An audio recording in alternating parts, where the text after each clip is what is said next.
This is the story of Lucy Young, narrated by Alice Lowe. My name is Lucy Young, and I'm an alumnus of Azusa Pacific College. I originally came from Taiwan in 1973 and received both my Bachelor of Arts and Master of Arts degrees from Azusa Pacific. Let me share my story with you. In 1972, I got married to Bill Young in Taiwan. He had just finished his Master of Divinity degree from Ashbury Seminary in Kentucky. We came back to the States in 1973, where he studied at Fuller Seminary for his doctorate of missiology. One day, I surprisingly received a letter from Dr. Cornelius Paul Haggard, the president of Azusa Pacific College. He welcomed me to enroll in Azusa College and told me that he had raised a full scholarship for me. I thought it must have been a mistake. Then Bill explained that he went to see Dr. Haggard and had told him that he really hoped I could receive higher education so that both of us could teach in seminary after we finished studying. Dr. Haggard was one of my benefactors. After graduating, we went back to Taiwan and both taught at a seminary. Then we were invited to pastor a Chinese church in the Philippines, where we spent several years. Both our kids were born there. In the summer of 1987, we moved back to the States and started a new Chinese church in Flushing, New York.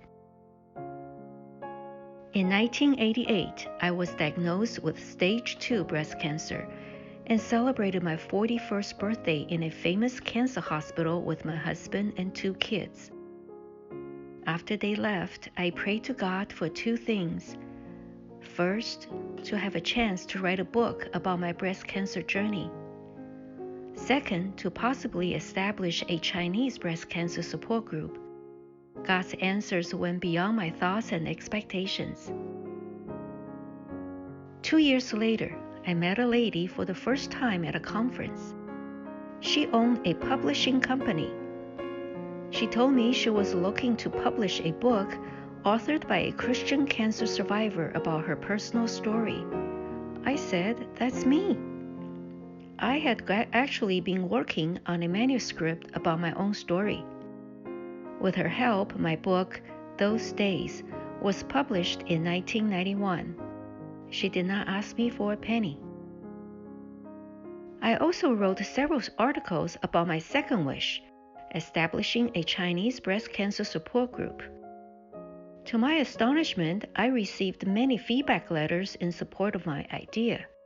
Some people even encouraged me not to limit it to just breast cancer, but should include all types of cancer patients. In 1992, I started a nonprofit organization called Chinese American Cancer Association with 7 volunteers. Our first office was in my house with 1 desk and 1 phone. I was approached by a Chinese American reporter from the New York Daily News who came to interview me and shared my story in the newspaper. After that, I received a phone call from Donald DeStasio, the vice president of the American Cancer Society Queens Division. He wanted to invite us to become their Chinese unit. It was a dream come true. He provided us an office and gave us full leeway to develop all our services. He was my other benefactor. I started as a VISTA volunteer, and 1 year later, I was hired as the executive director. The American Cancer Society Chinese unit was officially formed on September 23, 1993. I transformed from a housewife into a career woman. I received several professional trainings and also learned about new cancer information, leadership development, and fundraising skills. In the following 2 years, I also helped Northern California and New Jersey establish their own local Chinese units. My character also transformed gradually. I don't worry so much about gains and losses anymore. I am not afraid of failure, but am willing to try new ideas. I dare to solve problems and face difficulties. I also try to build a positive attitude and happy heart within. I organized an annual Chinese caucus conference. Over 100 staff members and volunteers attended the 4th annual conference in 2001. In the summer of 2001, when I was 54, our family relocated to Los Angeles, California, because my husband Bill got a job offer here. I was also offered a good position in the LA office of the American Cancer Society. However, I only stayed for 3 months, since I felt my first calling was to serve Chinese cancer patients.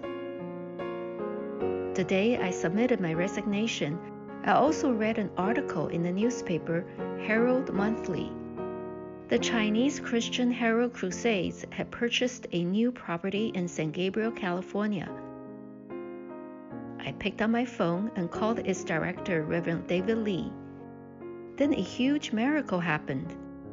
I told him that I want to start a Chinese cancer organization and asked if I could use one of his rooms in the building. He told me that he had been thinking about starting a cancer ministry as well, since he too is a liver cancer survivor. So Herald Cancer Association was formed.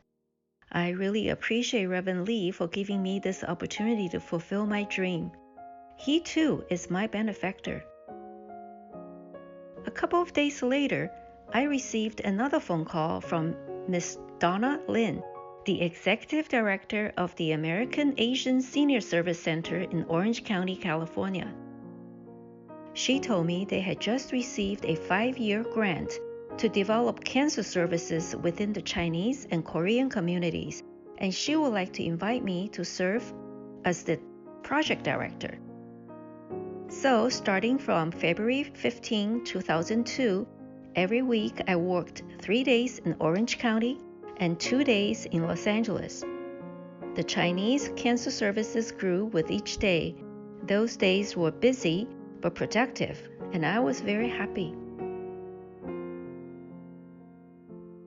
In the summer of 2003, I was once again diagnosed with another primary form of breast cancer. I was not as worried this time, since I knew it would be an easier fight than my first breast cancer battle. The first time I had a mastectomy, chemotherapy, and breast reconstruction. The second time I had a lumpectomy, radiation therapy, and hormonal therapy. They were totally different treatments. I feel fortunate about this, because with more diverse experiences, I could be of more help to more patients. I became a full-time staff member at Herald Cancer Association in 2005. I am very grateful to work with such an amazing team. This is the nationwide Herald Cancer Ministry development history. Southern California Herald Cancer Association in 2002, Northern California Herald Cancer Network in 2004, Texas Herald Cancer Association in 2006, New York Herald Cancer Association in 2008, Orange County Herald Cancer Ministry in 2014, and San Diego Herald Cancer Ministry in 2017. We were honored to organize the 4th Global Chinese Breast Cancer Organizations Alliance Conference in 2012. My colleagues also presented our project at the 7th Global Chinese Breast Cancer Organizations Alliance Conference in 2018 in Taiwan. These are our Global Executive Committee members. This is a group picture from the 7th Global Chinese Breast Cancer Organizations Alliance Conference. In 2012, I was nominated by a volunteer to join the Purpose Prize competition, which is a special program to recognize senior pioneers from nonprofit organizations. At first, I did not want to accept her nomination. Then she told me the winner will receive a $100,000 prize. Wow, such a huge amount. Why not? Out of thousands of candidates, I was selected into the top 40. In the end, I was not one of the 5 winners, but was recognized as one of the Encore Fellows. It is never too late to follow your dreams. When I was diagnosed with breast cancer in 1988, I asked God to give me just 10 more years. Since then, it has been 33 years. I'm still working, happy and healthy. Thank God. To me, breast cancer is not a curse, but rather a great blessing in disguise.